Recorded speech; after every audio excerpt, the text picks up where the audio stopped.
Screen पर अभी आप एक पर्सनल चैट की स्क्रीनशॉट देख पा रहे होंगे। ये मेरे एक साथी क्रिएटर के साथ में की गई मेरी एक चैट है। इनके साथ में एक प्रॉब्लम हुई है कि इनके ट्रस्ट वॉलेट में $750 रखे हुए थे, अचानक से वो गायब हो गए। साथ ही इन्होंने कुछ और छोटे मोटे टोकन्स होल्ड करे हुए थे ट्रस्ट वॉलेट पे, वो भी गायब हो गए। ये कह रहे हैं कि भैया ये एक हैकिंग अटैक है और मेरे साथ में ये हो गया है। एक और रिपोर्ट मैं आपको बताता हूं जो कि ये बता रही है कि बाइनेंस की जो एपीवाईज है ना वो कॉम्प्रोमाइज्ड हुई है। इसकी वजह से क्या हुआ कि बाइनेंस का एक यूजर है जिसका पोर्टफोलियो काफी बड़ा है या फिर उनके अकाउंट में अच्छा खासा माल है, अच्छा खासा पैसा है, तो इनके साथ भी एक प्रॉब्लम हो गई है कि भैया इनका जो अकाउंट है ना उसका एक्सेस किसी के हाथ में लग गया है। और ये कह रहे हैं कि भैया जिसके भी हाथ में वो एक्सेस लगा है ना उसने $1 मिलियन की वर्थ के मेरे अकाउंट से एक्सेस टोकन बाय कर डाले, जिसकी वजह से आप देख सकते हो कि एक्सेस टोकन की प्राइस में भी एक उछाल हमें देखने को मिला। तो अब ये कह रहे हैं कि बाइनेंस भाई सीजे ये क्या है, अचानक से मेरा अकाउंट इस तरीके से हैक हो जाता है या फिर मेरे अकाउंट से कोई भी किसी भी तरीके की बाइंग कर लेता है, ये है आपकी सिक्योरिटी। इसके अलावा एक और चीज मैं आपको बता दूं, कल आप में से काफी लोगों ने काफी अच्छे अच्छे क्वेश्चन करे कि भैया हार्डवेयर वॉलेट अगर टूट जाए, गुम हो जाए, खो जाए, चोरी हो जाए तब भी क्या हमारा फंड सिक्योर है? हार्डवेयर वॉलेट में अगर हम अपना फंड ट्रांसफर करते हैं तो इसके ऊपर कितनी ट्रांजैक्शन फीस लगेगी, या फिर हार्डवेयर वॉलेट से आप किसी सेंट्रलाइज एक्सचेंज के ऊपर क्रिप्टो ट्रांसफर कर रहे हो तब कितनी फीस लगेगी, इसके ऊपर भी बात करेंगे। और काफी अच्छे खासे डाउट्स है जो कि आपको जानना जरूरी है, उनके ऊपर आज का ये वीडियो है। साथ ही डोज, इसके अलावा और भी मार्केट से कुछ इंपॉर्टेंट अपडेट्स आई है जिनके ऊपर ये वीडियो है। तो अब इतना इंपॉर्टेंट वीडियो है तो भैया पूरा का पूरा वीडियो देखना, क्योंकि ये कोई टिकटॉक या फिर इंस्टाग्राम रील नहीं है जो कि आपको 1-2 मिनट के अंदर ही सब कुछ तमाशा दिखा देगी। भैया टाइम लगता है कुछ समझने के लिए, कुछ जानने के लिए। और जिन भी 2, 4, 5, 10 लोगों को मुझसे प्रॉब्लम है भाई, विद रेस्पेक्ट में अगेन कह रहा हूं कि मुझे अनसब्सक्राइब कर दो। मेरे 1000 व्यूज भी आएंगे ना तब भी मैं संतुष्ट हूं। मैं कोई व्यूज के लिए वीडियो नहीं बना रहा हूं, ना ही मुझे किसी से भी 1 रुपए की भी कोई चाहत है। अगर कोई इंसान दिल से मेहनत कर रहा हो ना तो भाई टांग नहीं खींचनी चाहिए, ठीक है। सीधा वीडियो को शुरू करते हैं। टेलीग्राम को ज्वाइन कर लेना, जितने भी अपडेट्स आती है सुपर फास्ट तरीके से मैं आपको यहां पर ही शेयर कर देता हूं। बिटकॉइन की थोड़ी सी बात कर लेते हैं।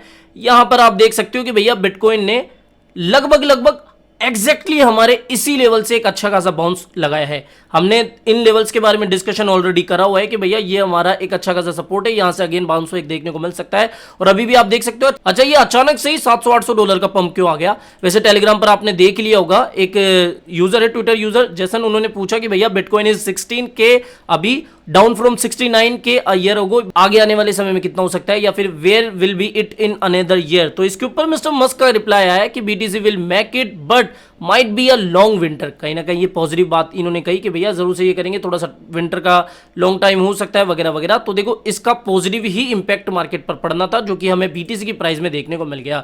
अभी हल्का फुल्का करेक्शन आ रहा है। इसके अलावा सीजे भैया ने भी एक प्लान शेयर करा है। इन्होंने इंडस्ट्री रिकवरी फंड का अनाउंसमेंट कर दिया है कि भैया जो भी अच्छे प्रोजेक्ट है जो कि अभी लिक्विडिटी की प्रॉब्लम का सामना करना पड़ रहा है, जिनको लिक्विडिटी क्राइसिस का सामना करना पड़ रहा है, उनके लिए अभी हम एक इंडस्ट्री रिकवरी फंड लाएंगे। ये भी कहीं ना कहीं एक पॉजिटिव बात है। तो 2 पॉजिटिव अपडेट आई, इंपैक्ट पड़ना लाजमी सी बात है। और यहां पर आप देख सकते हो कि किसी को भी दिख जाएगा कि भैया बिटकॉइन जो है 2 बार सेम बॉटम लगाया है या फिर 2 बार इसी लेवल के आसपास आया है तो डबल बॉटम बन गया। लेकिन डबल बॉटम का मतलब ये नहीं कि टू द मून, अब यहां से वापस ये इन्हीं लेवल्स के आसपास जाएगा जो कि ये 17,500 से 18,000 का जोन, यहां से करेक्शन आने की उम्मीद हो सकती है, जितना मुझे अभी ऑन चेन डेटा सजेस्ट कर रहा है, जितना इनफ्लो हमें आता हुआ दिख रहा है। तो यहां पर बेसिकली मतलब यही है कि इन लेवल्स के आसपास आते आते वापस से हमें रिजेक्शन देखने को मिल सकती है।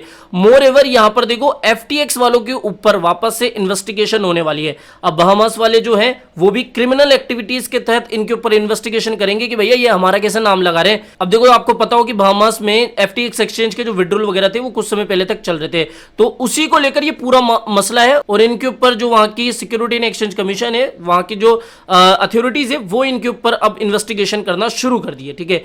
ये नेगेटिव बात है। और FTX का तो स्वाहा लगभग हो चुका है। एक भाई ने कल कमेंट करा कि भाई FTT टोकन अभी भी बाइनेंस पे ट्रेड कर रहा है, तो क्यों झूठ फैला रहा है, क्यों रूमर फैला रहा है कि भैया ये अनलिस्टेड होने वाला है, डीलिस्ट होने वाला है। भैया प्लीज प्लीज प्लीज पूरा वीडियो तो देख लिया करो कुछ भी कमेंट करने से पहले, ठीक है। टेलीग्राम पर आपको मिल गई होगी अपडेट कि ये पूरा मसला क्या है। डीलिस्ट की आज ऑफिशियल अनाउंसमेंट भी आ चुकी है। इसके अलावा यहां पर वज्रेक्स की अनाउंसमेंट भी आप देख सकते हो कि वज्रेक्स ने FTT टोकन को BTC के पेयर में रिमूव कर दिया है। और ये बाइनेंस की खबर के बाद का असर है। अब देखो ये चीज जो है ना हमने बहुत बार देखी हुई कि बाइनेंस अगर किसी कोइन को डीलिस्ट करता है तो वजेक्स भी फॉलो करता है। ये कल काफी लोगों ने क्वेश्चन पूछा कि भैया मैंने कोइन डीसीएक्स पे, कोइन स्विच कुबेर पे, वजेक्स पे अपना फंड रखा हुआ है, लॉन्ग टर्म इन्वेस्टमेंट करने की प्लानिंग बनाई है, होल्ड करने का प्लान बनाया 2-3 सालों तक, क्या इस पे फंड रखना सेव है?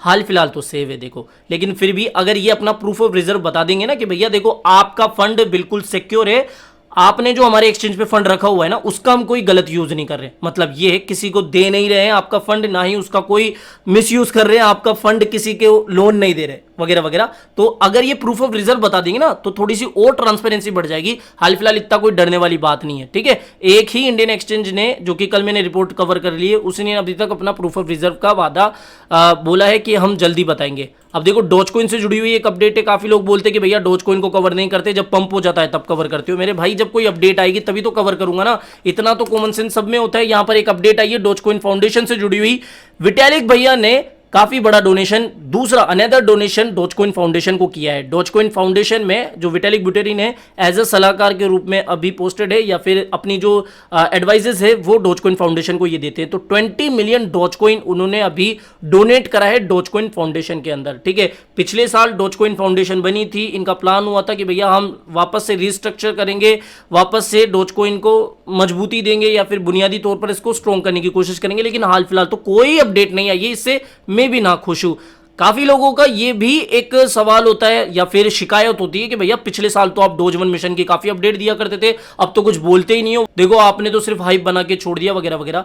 मेरे भैया जब ये अपडेट आई थी ना डोज वन मिशन की, एक भी ऐसा क्रिएटर नहीं है, जिनका भी आप नाम ले रहे हो ना, एक भी ऐसा क्रिएटर नहीं है जिस समय उन्होंने ये ना कहा हो कि ये एक बुलिश मोमेंटम हो सकता है डोज के लिए। इवन आप पिछले साल के सारे वीडियोस जाके देख लेना, सभी ने ये एक्सपेक्ट करा था कि भैया डोज की प्राइस $1 जा सकती है इस मिशन के आसपास, या फिर इलोन मस्क अगर कुछ बड़ा अनाउंसमेंट कर सकते हैं। मैंने भी यही चीजें आपको बताई है कि भैया अगर ऐसा होता है, अगर ऐसा होता है तब ये चीज पॉसिबल है। ऐसा नहीं कहा था कि लिख के ले लो मुझसे कि ये होगा ही होगा, पॉसिबिलिटीज बन रही थी, उन्हीं के बेस पर मैंने ये सब कुछ चीजें आपको बताई थी। यहां पर डोज वन मिशन की बात करें, देखो कोई इस समय कवर नहीं कर रहा इस न्यूज को, मैं यहां पर आपको बता देता हूं क्योंकि कुछ डाउट्स आए कि भैया डोज वन मिशन का क्या हुआ। डोज वन मिशन जो है कुछ महीनों पहले 29 जुलाई को एक अपडेट आई थी जिसमें यह बताया गया है कि भैया डोज वन मिशन जो है ना, जो कि मून मिशन था, वो डिले हो चुका है और काफी अच्छा खासा डिले हुआ है, बिकॉज उनको भी कुछ प्रॉब्लम्स का सामना करना पड़ रहा है। और अभी एक डेट या फिर एक मंथ हम लेके चल सकते हैं कि लकीली दिसंबर 2022 तक ये जो मून मिशन है, जो डोज वन मिशन है, वो हो सकता है। मैं तो अभी भी यही कहूंगा, देखो इस समय शायद ये जो डेट है ना, ये भी आगे डिले हो सकती है, लेकिन ये है कि इन्होंने अपफ्रंट पेमेंट पहले ही डोज में ले लिया है, इनका ऑफिशियल अनाउंसमेंट हो चुका है। लेकिन कहीं ना कहीं देखो जब भी डोज वन मिशन होगा, एक हाइप हमें अगेन डोज की देखने को मिल जाएगी। और रिसेंटली आपने 150 से 170% का पंप डोज में देखा ही था, जबकि डोज से जुड़ी हुई कोई ऑफिशियल अनऑफिशियल अपडेट नहीं आई थी, ठीक है।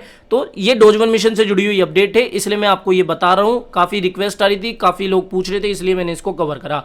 इसके अलावा अब बात करते हैं, जैसा मैंने शुरुआत में आपको बताया था ना कि भैया हमारे एक क्रिएटर मित्र का $750 अचानक से ट्रस्ट वॉलेट से गायब हो चुका है। एक बार है ना आप खुद गूगल मारना, यूट्यूब सर्च करना, ट्रस्ट वॉलेट से या फिर ट्रस्ट वॉलेट की हैकिंग से जुड़े हुए काफी अपडेट्स, काफी वीडियोस आपको ऑलरेडी देखने को मिल जाएंगे, रिपोर्ट्स आपको मिल जाएगी गूगल करने पे कि भैया इनका ट्रस्ट वॉलेट हैक हो गया, इस तरीके से हैक हो गया वगैरह वगैरह। लेकिन अब तक हार्डवेयर वॉलेट की हैकिंग से जुड़ी हुई बहुत कम अपडेट आई है। ऐसा नहीं कह रहा कि आ ही नहीं है, बहुत कम अपडेट आई है। यानी कि आप ये मान सकते हो कि भैया हार्डवेयर वॉलेट आप बिटकॉइन समझ लो और ट्रस्ट वॉलेट को आप मैटेक या फिर बीएनबी समझ लो, ठीक है। इसका कंपैरिजन आप इस तरीके से समझ लो। और एक और चीज, एक्सचेंजेस का मतलब क्या होता है, सबसे पहले तो आप ये समझो, 2016 या 15 से पहले तक एक्सचेंजों का मतलब ये होता था कि भैया हमारे पास हमारी ब्लॉकचेन पे जो बिटकॉइन रखे हुए हैं ना, उसको हम इस प्लेटफॉर्म पे जाके बदल सकते हैं, उसके बदले में फिएट या फिर और कोई सा भी टोकन बाय कर सकते हैं, ठीक है। एक्सचेंज का मतलब वो जगह जहां पर हम बदलते हैं। लेकिन अब समय बदल गया है, लोग एक्सचेंजों को ही वॉलेट समझ रहे हैं, एक्सचेंजों के ऊपर ही अपना फंड रखे हुए हैं। मैं आपको वापस से कह रहा हूं कि बाइनेंस तक की मैं कोई गारंटी नहीं दे रहा हूं कि भैया बाइनेंस के साथ कभी कोई चोट होगी नहीं, कभी कोई आपको इससे प्रॉब्लम का सामना करना नहीं पड़ेगा। भैया कोई सा भी सेंट्रलाइज एक्सचेंज इस समय सिक्योर नहीं है। आप सिक्योरिटी की बात छोड़ो, अगर इंडियन गवर्नमेंट कुछ ना अनाउंसमेंट कर देती है, कोई बड़ा अनाउंसमेंट कर देती है, कुछ भी, ठीक है, और एक्सचेंजेस को वो चीज माननी भी पड़ेगी, आप ये लेके चलना। तो भैया इससे अच्छा है कि आप हार्डवेयर वॉलेट अफोर्ड ना कर सको तो कम से कम सॉफ्टवेयर वॉलेट या फिर ट्रस्ट, मेटामास्क, उनकी तरफ जा सकते हो, ठीक है। हालांकि हैकिंग से बच भी सकते हो, इसके ऊपर एक डेडिकेटेड वीडियो लाऊंगा, बिकॉज 8-10 मिनट का वो वीडियो अलग से ही हो जाएगा, ठीक है। तो अगर आपको स्टोर करना है तो भैया वॉलेट की तरफ जाओ, हार्डवेयर वॉलेट की तरफ जाओ, ठीक है। इसके अलावा अब कुछ डाउट्स भी हैं कि भाई साहब हार्डवेयर वॉलेट की ट्रांजेक्शन फीस कितनी होती है। डिपेंड करता है कि आप कितनी देना चाहते हो। हाँ दोस्तों, इसमें आपको यह भी ऑप्शन मिल जाएगा कि आपको अगर स्लो ट्रांजैक्शन चाहिए तो इसकी इतनी फीस होगी, फास्टली ट्रांजैक्शन कराना है तो भैया इसकी थोड़ी सी ट्रांजैक्शन फीस ज्यादा होगी, वो आपके हाथ में होता है। और बहुत नॉर्मल ट्रांजैक्शन फीस होती है। फॉर एन एग्जांपल, आप 100 यूएसडीटी बाइनेंस एक्सचेंज से हार्डवेयर वॉलेट में ट्रांसफर करोगे ना तो 1 यूएसडीटी वहां पे कटेगा। इसके अलावा अगर आप हार्डवेयर वॉलेट से बाइनेंस पे ट्रांसफर करोगे, ठीक है, तो आपका ये मान के चलो $1 या फिर इसी के आसपास पैसा कटेगा, ठीक है। और वो भी डिपेंड करेगा उस समय कितनी फीस आपको देखने को मिल रही होगी। स्क्रीनशॉट आप देख सकते हो, कुछ इस तरीके से आपको ऑप्शन देखने को मिल जाएगा। अगली बात कि अगर हार्डवेयर वॉलेट टूट गया, गुम हो गया, चोरी हो गया, गीला हो गया, भीग गया। इनफैक्ट मेरे साथ तो क्या हुआ था, एक बार मैं कॉफी पी रहा था, उस समय मेरे कॉफी कप में मैं यानी कि ऐसे यूज ही कर रहा था, उसको उठाया हुआ था और मेरा कॉफी कप में मेरा हार्डवेयर वॉलेट डूब गया। वो लेजर एक्स था, नैनो एस नहीं था, वो एक्स था। वो एक्स को मैंने, लेकिन उसमें कोई प्रॉब्लम आई नहीं, वो साफ हो गया, ठीक है। चार्ज होते ही थोड़ी सी देर में वो सही हो गया था। तो मतलब कुल मिला के मतलब की बात ये है कि भैया अगर टूट जाए, खो जाए, चोरी हो जाए, तब भी कोई डरने वाली बात नहीं है। आपके पास अगर आपकी रिकवरी फेजेस है ना, जब तक वो आपके सामने है, जब तक वो आपके पास है, कोई डरने वाली बात नहीं है, आप वापस से रिकवरी ले सकते हो। अगली बात, अगर लेजर या फिर ट्रेजर या फिर और भी बहुत सारी हार्डवेयर वॉलेट कंपनी है, अगर ये बैंकरप्ट हो जाए, अगर ये आउट ऑफ बिजनेस चली जाए, अगर ये भाग जाए, तब क्या आपका लेजर में रखा हुआ या फिर ट्रेजर में रखा हुआ फंड सेफ है या नहीं है? तब भी सेफ है, क्योंकि आपका जो फंड है ना वो ब्लॉकचेन पे रखा हुआ है, ना कि इन कंपनियों के वॉलेट में, ठीक है। तो डरने की कोई बात नहीं होती है। तो इसलिए हार्डवेयर वॉलेट इस समय सिक्योरिटी के मामले में टॉप पर आता है। Elon Musk, Jack Dorsey, Michael Saylor, किसी भी बड़े मैक्सिमलिस्ट का नाम ले दीजिए, ये सारे अपने जो फंड्स है ना, ये सारे अपने बीटीसी बाइनेंस पे नहीं रखते, ये सारे हार्डवेयर वॉलेट में रखते हैं। मैं आपको बता दूं फॉर योर काइंड इन्फॉर्मेशन कि जो जैक डॉर्से, ट्विटर के जो फाउंडर थे ना, वो ट्रेजर यूज कर रहे हैं। इलॉन मस्क, वैसे कोई ऑफिशियल अपडेट नहीं आई है, लेकिन कहीं पे मैंने भी किसी रिपोर्ट में देखा था कि वो लेजर हार्डवेयर वॉलेट यूज करते हैं। और इसी तरीके से जो मैक्सिमलिस्ट माइकल सिलर है, उनका कोई इस तरीके से मतलब अब तक कोई बयान नहीं आया, लेकिन वो भी हार्डवेयर वॉलेट ही यूज करते हैं। तो कुल मिला के बात ये, हार्डवेयर वॉलेट बड़े बड़े ये जो बिलियनर्स है ना वो भी यूज करते हैं, तो कोई डरने वाली बात, अब होने को तो कुछ भी हो सकता है। तो हार्डवेयर वॉलेट के साथ भी कुछ ना कुछ केस हो सकता है। लेकिन जो डाउट्स थे ना, आई होप आपको ये सभी क्लियर हो गए होंगे। और ये जो एपीवाई वाली अपडेट थी ना, ये थर्ड पार्टी से जुड़ी हुई अपडेट थी। Binance, Coinbase and FTX user hacked by false trading bot platform. तो भैया अभी जो सीजे बाइनेंस है उन्होंने भी ये कंफर्म कर दिया कि भैया एपीवाईज वगैरह में कुछ ना कुछ प्रॉब्लम हो गई है, इसके ऊपर हम काम कर रहे हैं। He is only has one active API key and it was used on Skyrex. तो यहाँ पर बेसिकली जो ट्रेडिंग बोट है ना, उसके साथ में कुछ ना कुछ हो गया होगा पंगा, इसलिए भैया ऐसा हो। तो इससे बात ये भी समझ में आ रही है कि भैया बाइनेंस पे भी लोचे होते हैं। तो बाइनेंस कोई दूध का धुला हुआ नहीं है, समझ में आया? तो फिलहाल इस वीडियो में इतना ही। आई होप ये दोस्तों वीडियो आपको पसंद आया होगा। तो वीडियो पसंद आया हो, और एक और चीज कि भैया ट्रस्ट वॉलेट जो है ना, काफी लोगों को यही नहीं पता कि ट्रस्ट वॉलेट है किसका। वो बोलते हैं कि भैया पूरी कम्युनिटी चलाती है। नहीं भैया, बाइनेंस इसको एक्वायर कर चुका है, बाइनेंस वालों का ही है ट्रस्ट वॉलेट। ओके, तो मिलते हैं जल्दी नई अपडेट के साथ। टिल देन, जय हिंद, जय भारत।